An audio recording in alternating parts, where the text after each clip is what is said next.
if I speak, I am in big trouble. Bonjour à tous, bonjour à toutes, j'espère que vous allez bien, moi ça va super. On se retrouve pour une nouvelle vidéo, voilà, en cette fin de semaine, en ce vendredi. J'espère que vous avez passé une bonne semaine, que votre semaine de travail, voilà, s'est bien passée.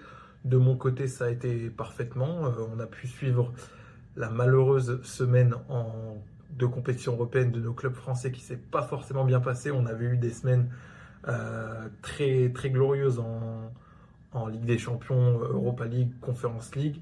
Là, ça a été un peu plus dur. On a eu la défaite du PSG, la défaite de Lyon, la défaite de Lille, la défaite de Nice, bizarrement.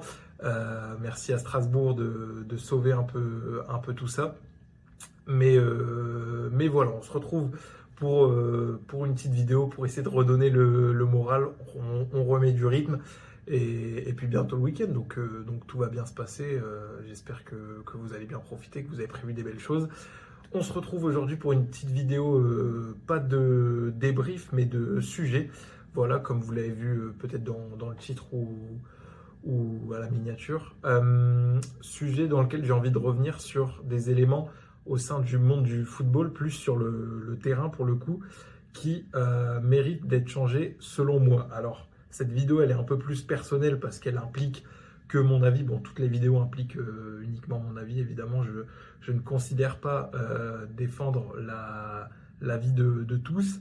Mais celle-ci, voilà, c'est des points que moi, j'ai relevés par rapport à mon expérience de spectateur, voilà, de ce que je vois tous les week-ends, toutes les semaines, à chaque fois que je regarde du foot.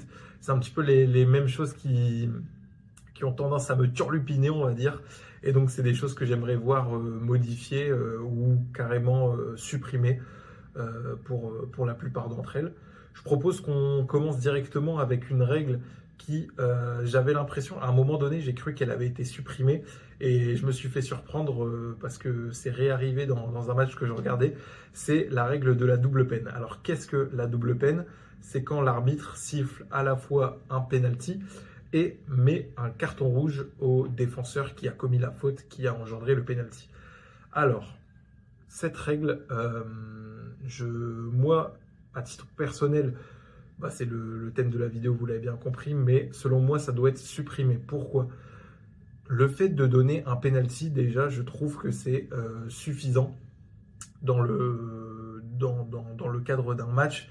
Le penalty, c'est quand même une occasion plus que franche, hein, on va pas se mentir, c'est l'occasion où il y a le plus de buts, évidemment, même si il y a des possibilités pour les gardiens de s'interposer, hein, mais c'est gros avantage aux tireurs. Le fait de donner un penalty, ça avantage largement l'équipe qui le reçoit, et c'est normal parce que faute dans la surface proche des buts, ça doit amener à une sanction forte, donc pour ça, il n'y a pas de souci. Le fait est que je trouve la sanction du carton rouge dans le cadre d'une faute commune, je trouve ça hyper sévère. Alors, vous me direz, dans le cadre du dernier défenseur, ça peut être une faute commune et le défenseur mérite un rouge. Oui, dans le cas où il y a un attaquant qui va seul au but et que le dernier défenseur commet une faute pour empêcher cet attaquant d'aller au but, en dehors de la surface, pour moi, ça doit être carton rouge tous les jours. Tout comme les fautes grossières, les tacles non maîtrisés, tout ce qui induit un carton rouge, moi, j'ai pas de souci avec ça. C'est le fait de cumuler. En fait, je trouve que ça donne un trop gros avantage à l'équipe qui a subi la faute. Et ça désavantage trop l'équipe qui subit la double peine. Le carton rouge, ça doit être une sanction forte parce que le nombre ce que ça implique par la suite dans un match. On a eu des matchs où l'équipe à 10, elle arrive à renverser le match. Rien que cet été, Coupe du Monde des clubs, Paris à 10, ils arrivent à marquer contre le Bayern et au final gagner au penalty. Même à 9, ouais, même à 9. Si mes souvenirs sont bons. Donc ça existe, il n'y a pas de souci. Le carton rouge n'est pas une sanction inéluctable. On ne perd pas le match à partir du moment où on a un carton rouge. Mais il faut bien dire que c'est quand même une lourde, trop lourde sanction pour moi si on le cumule avec un penalty qui est quasiment un but donné. Alors oui, je sais, les gardiens peuvent s'interposer, mais c'est quasiment un but donné, donc vous donnez un but plus un avantage hyper fort sur tout le reste du match.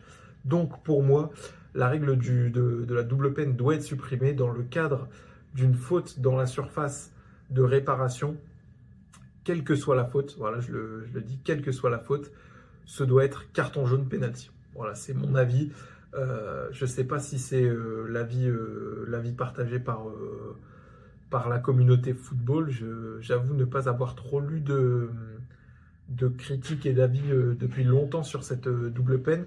Mais selon moi, voilà, ça doit être quelque chose qui doit être réglé parce que ça désavantage beaucoup trop l'équipe et ça, ouais, c'est un beaucoup trop gros avantage pour l'équipe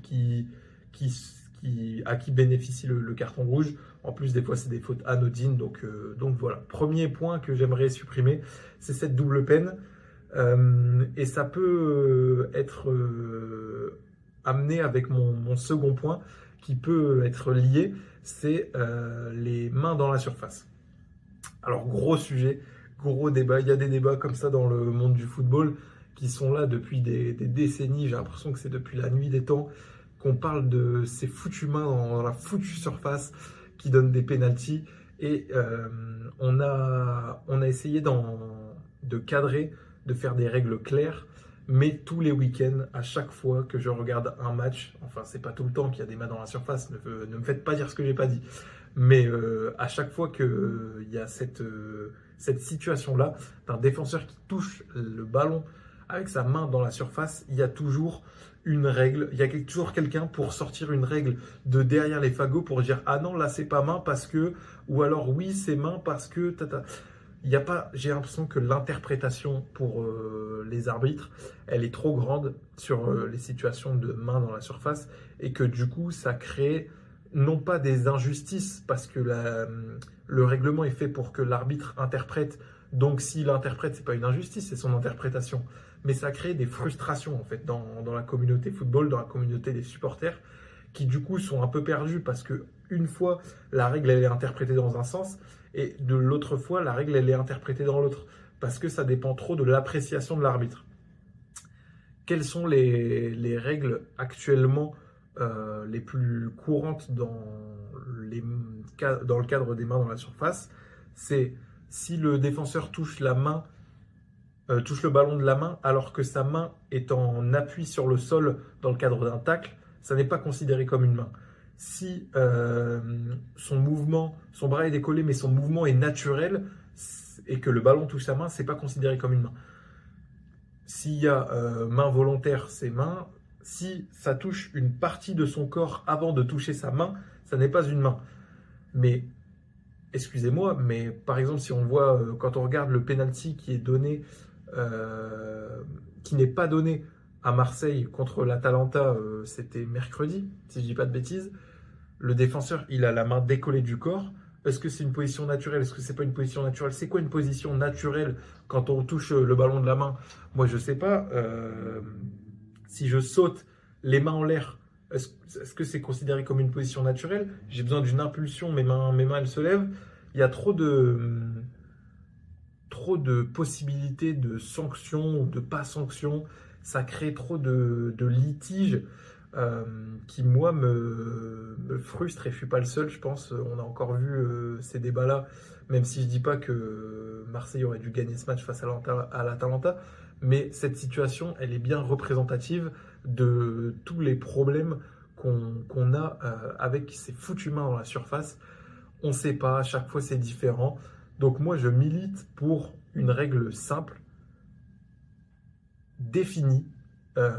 Si le bras est décollé du corps, moi je suis pas pour siffler toutes les mains dans la surface parce que quand le mec, le défenseur, il a les mains derrière le dos, parce que maintenant les défenseurs ils défendent comme ça et c'est bien parce que comme ça ça évite des litiges et c'est une position qui est devenue de plus en plus naturelle pour défendre les mains dans le dos. Si vous jouez un petit peu au foot, vous le savez, mais je milite pour si le bras est décollé du corps, la règle basique, il y a main. Il y a pas de, c'est une position naturelle de je sais pas quoi. Si ta main, elle n'est pas collée à ton corps, pour moi, c'est main.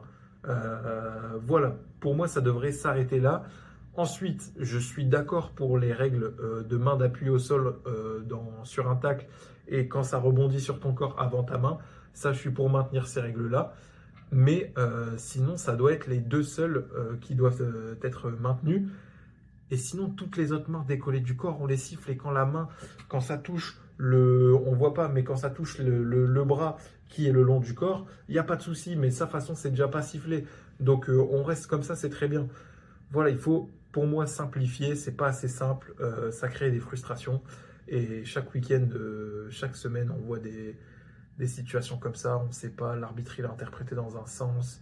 Le week-end d'après, c'est interprété dans l'autre. Bref, c'est un bordel depuis, de toute façon, ça n'a pas été réglé.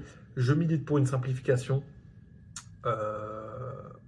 Qui suis-je pour me faire entendre? Mais voilà, au moins, vous avez mon avis là-dessus. N'hésitez pas à laisser le vôtre en commentaire.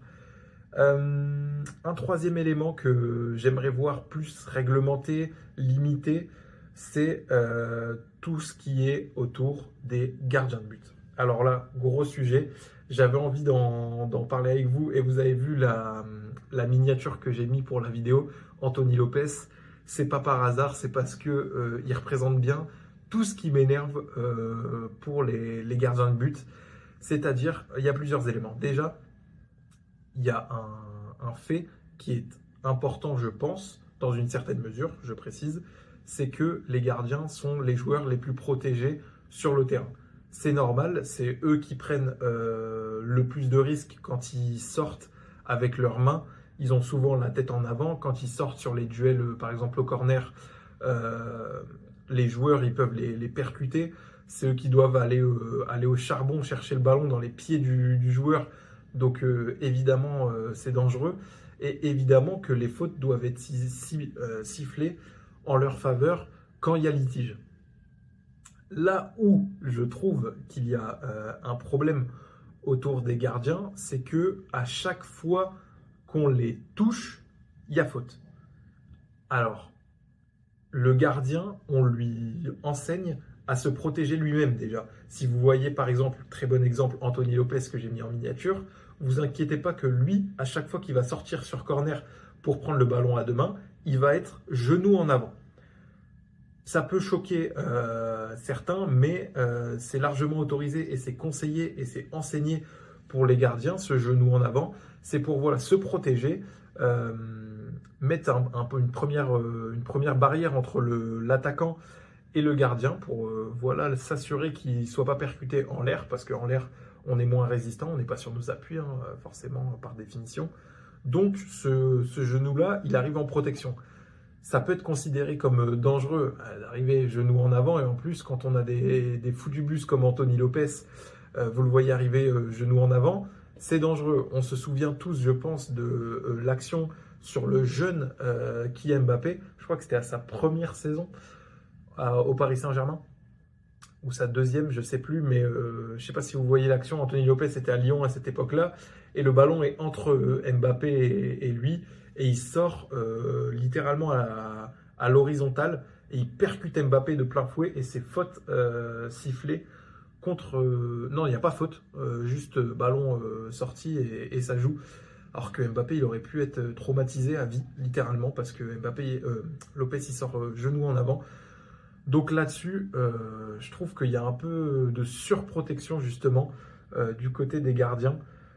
Comme je l'ai dit, à chaque fois qu'ils sont touchés, il y a faute. Moi, je pense qu'il faut quand même les considérer comme des joueurs de football, dans le sens où le foot reste un sport de contact, où il y a des duels. Ça, c'est évident, même si les détraqueurs diront que les footballeurs sont des chouineuses qui tombent au moindre choc. Non, le foot reste un sport de contact où il y a des duels, et les gardiens doivent faire partie de ces duels-là. Et sur les phases de coups de pied arrêtés, de corner, de coups francs, où le ballon arrive dans leur zone, et ben, ils doivent être capables de se saisir du ballon en gérant les contacts s'ils ne sont pas trop appuyés. Vous voyez ce que je veux dire? Si par exemple, il y a le gardien et l'attaquant qui sautent de manière parallèle, enfin pas parallèle parce qu'ils vont finir par se toucher, mais chacun prend son impulsion de manière droite sans aller vers l'autre, vous m'avez compris. Ça ne doit pas être une faute. Aujourd'hui, c'est sifflé comme une faute. Et moi, je trouve ça dommage parce que ça annule beaucoup d'occasions. À peine le gardien est touché, ça siffle faute et le corner, il est mort. Donc, pour moi, ça aussi, ça devrait être changé. Même si, je le répète, j'ai bien compris pourquoi on siffle énormément sur les gardiens et j'ai bien conscience que c'est le poste le plus dangereux sur le terrain. Deuxième chose, j'ai pas mal de choses, j'ai 3 points en fait en réalité sur les gardiens. Non pas que je les déteste, mais je trouve qu'il y a un certain flou autour d'eux qui se doit d'être réglé. Mon deuxième point, c'est l'application de la règle des 6 secondes. Alors ça, c'est peut-être un point précis qui m'énerve en tant que supporter, de fan, mais j'en peux plus des gardiens qui prennent 10-15 secondes à relancer. Quelle est cette règle? Je ne sais même pas si elle est encore, en vigueur. Mais la règle, c'est quoi? C'est que un gardien, une fois qu'il s'est saisi du ballon, ouais, si, c'est 8 secondes maintenant. Avant, c'était 6, non? Je crois que c'était 6 secondes. Et c'est passé à 8, ouais, c'est ça. C'est passé à 8. Bon, au lieu de faire mieux appliquer la règle, on a allongé le temps donné au gardien pour relancer. Mais quelle est cette règle? C'est quand le gardien se saisit du ballon, il a du coup maintenant 8 secondes pour le lâcher. Que ce soit pour le dégager, le relancer ou le mettre à ses pieds pour jouer court. Cette règle, elle n'est pas appliquée. Bon, là, de manière très classique, combien de gardiens on voit encore Neuer face à Paris, des 10-15 secondes, c'est... En fait, ça coupe le jeu, ça désavantage, enfin, le rythme, il en pâtit tellement. Ouais, là-dessus, ils ont un peu tous les droits, les gardiens. Et moi, ça me taquine. C'est pas grand-chose, hein, c'est des secondes par-ci, par-là. Mais si on met des règles en vigueur, autant les appliquer, je me dis. Et celle-ci, je considère qu'elle n'est pas bien appliquée par les arbitres. En même temps, je comprends par le fait que si l'arbitre siffle 8 secondes, c'est un coup franc indirect donné à l'équipe adverse là où le gardien se trouvait. Donc je trouve que la sanction est trop importante pour être sifflée par l'arbitre. Et c'est pour ça c'est ma théorie, c'est pour ça qu'il ne siffle jamais. C'est que si l'arbitre prend la responsabilité, par exemple, le plus souvent, quand cette règle des 8 secondes n'est pas respectée, c'est en fin de match, quand une équipe gagne. Voilà. Si l'arbitre prend la décision de siffler les 8 secondes et qui donne un coup franc indirect, qui est quand même une occasion énorme pour l'équipe, c'est une trop grosse responsabilité. Et pour cela, il ne va jamais le siffler et les gardiens auront tout le loisir de garder le ballon et gagner du temps. Donc, je pense que cette règle doit être mieux appliquée, mais je pense aussi que la sanction doit être différente. Pourquoi pas, je propose, rendre le ballon à l'adversaire. On est un peu dans la cour de récré en mode t'as fait la faute, on repart du gardien. Mais ouais, peut-être un changement là-dessus. Parce que la sanction est trop importante pour être appliquée par les arbitres. Dernier point sur les gardiens, et ça c'est peut-être un point un peu plus général, pas que fixé sur eux, c'est le gain de temps. Ça va de pair avec ce dont j'étais en train de parler, mais ils ont encore une fois tout le loisir à chaque fois qu'ils relancent par exemple un 6 mètres. Alors oui, je ne sais pas si c'est de plus en plus ou ça a toujours été comme ça. Moi j'ai l'impression que c'est de plus en plus, mais ça fait pas 40 ans que je suis le football, ça fait seulement 10 ans. 10-11 ans maintenant, donc de plus en plus les arbitres sanctionnent les gardiens pour gain de temps avec un carton jaune. Alors oui, c'est très bien, le gardien prend son carton jaune, il a gagné du temps, il est sanctionné, ok. Maintenant, une fois qu'il a pris son carton jaune, déjà, de 1, ça lui donne encore plus de temps pour relancer parce que l'arbitre a mis un carton jaune, ça fait perdre du temps. Et après le carton jaune, le gardien reprend du temps parce qu'il sait que l'arbitre ne va pas lui mettre un deuxième carton jaune d'affilée qui serait synonyme d'exclusion. Donc, encore une fois, la sanction est trop importante pour que l'arbitre l'applique véritablement et sanctionne le gain de temps comme il devrait être sanctionné parce que c'est pas autorisé de prendre 40 secondes pour faire un 6 mètres, tout simplement. Et c'est ce qui arrive de plus en plus. Là, encore une fois, quand vous regardez le match, je prends cet exemple parce que c'était marquant avec Manuel Neuer, mais en même temps, c'est un gardien qui d'autre que Manuel Neuer, a plus d'expérience que lui. C'est un gardien qui a énormément d'expérience et il l'a montré face à Paris. Des dizaines, des vingtaines, des trentaines de secondes pour relancer le 6 mètres. Il a pris un carton jaune assez rapidement pour gain de temps. Comme je vous l'ai dit, les arbitres ne rechignent pas à les mettre ces cartons-là. Mais après, une fois qu'il a pris, lui, avec toute son expérience qu'il a engrangée, il sait que l'arbitre ne lui mettra jamais le deuxième jaune, synonyme d'exclusion. Le carton rouge, c'est trop, j'en ai parlé dans la double peine, c'est trop marquant, c'est trop handicapant pour l'équipe qui le reçoit. Et du coup, l'arbitre, il fait bien, il ne veut pas non plus sanctionner trop sévèrement l'équipe pour juste 10-15 secondes de gagner. Mais au final, on se retrouve avec un Manuel Neuer qui prend 40 secondes pour dégager. Donc, c'est embêtant. Encore une fois, est-ce qu'il ne faudrait pas changer la sanction pour gain de temps? Je ne sais pas si dans d'autres sports, moi j'ai en référentiel le basket parce que c'est le sport après le foot que je regarde le plus. Et il n'y a pas cette possibilité-là parce qu'ils ont justement la faute technique qui permet de sanctionner le gain de temps, tout simplement.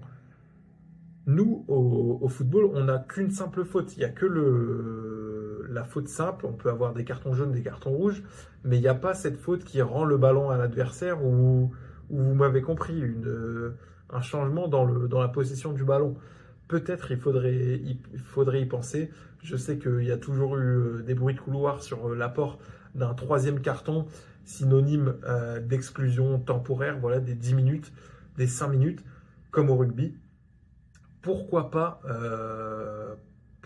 ça pourrait permettre d'appliquer véritablement des sanctions pour ces choses-là, pour des gains de temps, et que ce soit pour les gardiens ou pour les joueurs sur le terrain, parce que par exemple les joueurs, pour faire les rentrées de touche, c'est pas les derniers à faire glisser le ballon de leurs mains.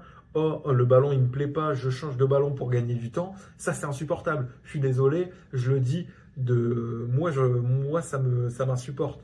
Donc pourquoi pas ce carton alternatif qui serait synonyme de est-ce qu'on l'introduit uniquement pour gain de temps ou c'est un carton un petit peu faute technique comme au basket qui serait synonyme d'exclusion de 5, 10, 15 minutes, je ne sais pas, à voir. Je ne suis pas aux plus hautes instances de l'UEFA, donc c'est pas à moi de décider. Mais ça pourrait être une idée pour justement remédier à ce problème qui est assez persistant au football et qui, moi, me turlupine un peu quand je regarde les matchs. Un autre point qui n'a rien à voir, mais qui, je trouve, est assez, pas incompréhensible, mais je trouve qu'il devrait y avoir plus de réglementation là-dessus. Ça concerne les pénaltys et ça concerne les pénaltys en général dans la manière dont ils sont tirés ou arrêtés par les gardiens. Je m'explique. Aujourd'hui, si on prend côté gardien dans un premier temps, le gardien, pour que son arrêt sur un pénalty soit valide, il doit avoir au moins un pied sur la ligne et voilà. Il doit avoir un pied sur la ligne, sinon le pénalty est à retirer. Pareil, si des joueurs de l'équipe adverse rentrent dans la surface au moment où le shooter n'a pas encore touché le ballon. Ça, c'est à retirer aussi. Et du point de vue du tireur, la seule règle, c'est qu'il n'a pas le droit de s'arrêter. Le problème, c'est quoi? C'est que aujourd'hui, les tireurs, ils ne s'arrêtent pas, mais ils marquent un temps d'arrêt. Alors, quand dit comme ça, on dirait qu'il n'y a pas grande différence, mais la différence, elle est que le temps d'arrêt est autorisé sur les pénaltys. Le problème étant que déjà, le pénalty, je l'ai dit, c'est un exercice beaucoup plus avantageux pour le tireur que pour le gardien, hein, évidemment. Euh, il se retrouve en face à face. Voilà, je pense que tout le monde est en mesure de comprendre pourquoi ça avantage plus le tireur que le gardien. Et en plus, on lui permet de marquer un temps d'arrêt qui brouille totalement la piste du gardien, parce que lui, il se dit, le joueur, il va faire sa course d'élan normale, il n'a pas le droit de s'arrêter, donc je vais pouvoir anticiper un côté, parce que les tireurs de pénalty, ils ont tendance à tirer fort sur un côté, et donc le gardien, il doit évidemment anticiper s'il veut avoir une chance d'atteindre ce côté avant le ballon. C'est simple, la distance entre le point de pénalty et le but est tellement courte que le gardien doit anticiper d'un côté ou de l'autre. Sauf que si vous permettez au tireur de pénalty de marquer un temps d'arrêt, le gardien va anticiper son côté, ça va donner l'information du côté choisi par le gardien au tireur qui va pouvoir choisir l'autre côté et marquer de manière totalement gratuite.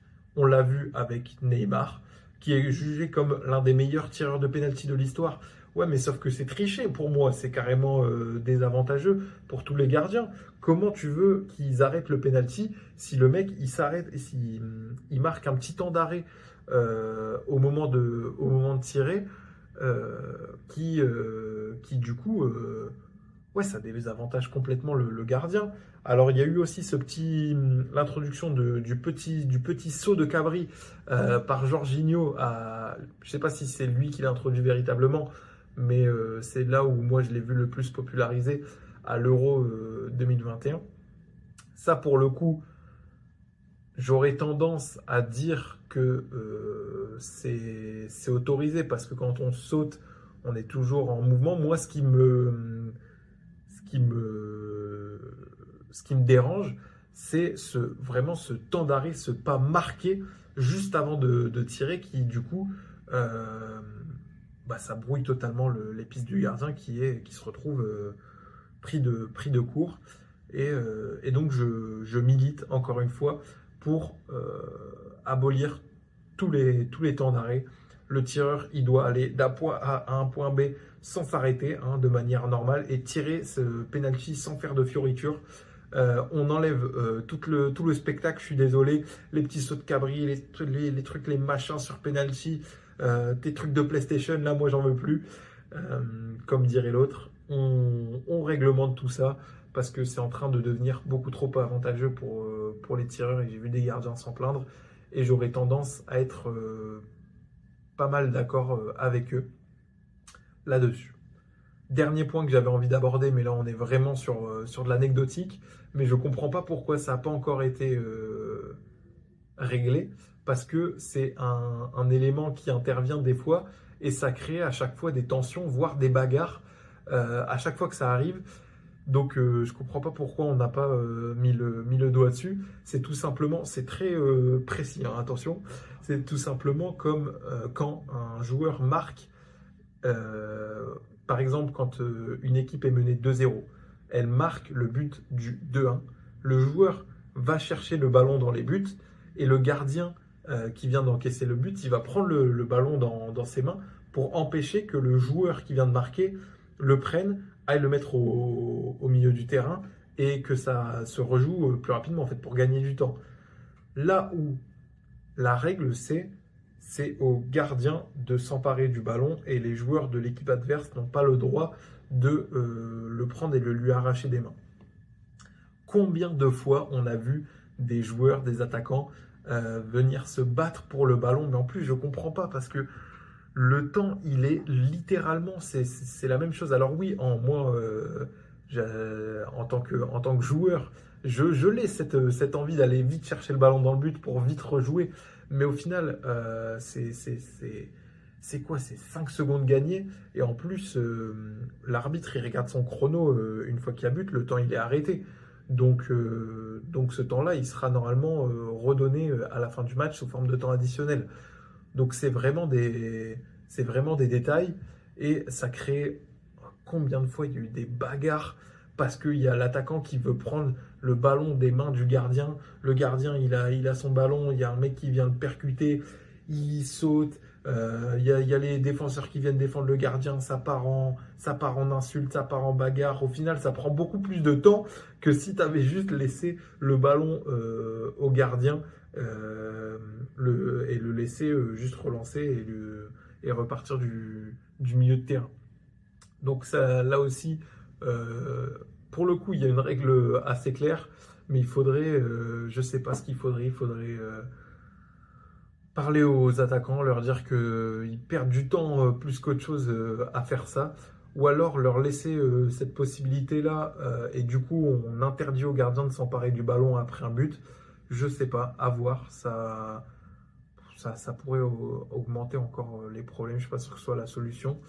Mais voilà, ça reste un problème qui est persistant et que je comprends pas pourquoi il est persistant, parce que c'est tout bête et que c'est un des trucs qui cause le plus de bagarres et de tensions dans un match. Donc voilà, faudrait peut-être prendre à bras le corps le souci. Voilà pour cette petite vidéo, j'espère que ça vous a plu. C'est simplement des petits points de règlement ou de jeu qui, moi, me tracassent quand je regarde les matchs. N'hésitez pas à partager les vôtres dans les commentaires et dites-moi si vous êtes d'accord ou non avec mes avis. En attendant, très content d'avoir fait cette vidéo. On se retrouve la semaine prochaine après un week-end de Ligue 1 chargé. Malheureusement ou heureusement, pour moi malheureusement, il y a la trêve qui va arriver, donc on sera plus sur de l'analyse de l'équipe de France après la semaine prochaine, après cette 12e journée. En attendant, on va bien profiter de nos clubs de Ligue 1 ce week-end. Et je vous dis à la semaine prochaine pour une nouvelle vidéo. Allez, salut!